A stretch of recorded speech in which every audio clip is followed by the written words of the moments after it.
gochuun irra jiraatu humna dabalataa amma dhufee fi humna kana dura immoo jabaa ture kana walitti hiruudhaaf humni dabalataa biraan sadaffaan akka barbaachisudha. Humna kana akkam goone hariiroo kan cimsu hariiroo kana immoo laaffisuuf itti fayyadamu. Humni dabalataa biraan jira namni tokko. Isa dhaqma kan irratti hojjechaa jiru. Namni kana na hubachiisu hin jedhu. Isa kana moo waa'ee isa kanaaf hin dhiphatinati. Dirqama sii galuun irra hin jiraatu.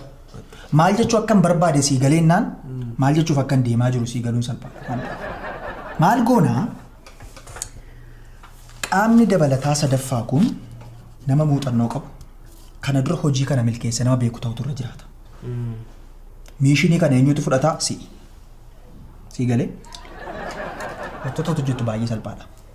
Hariiroo kana gidduu ture inni laaffise humni kun eenyu akka ta'e qorattee bira ga'u qofa.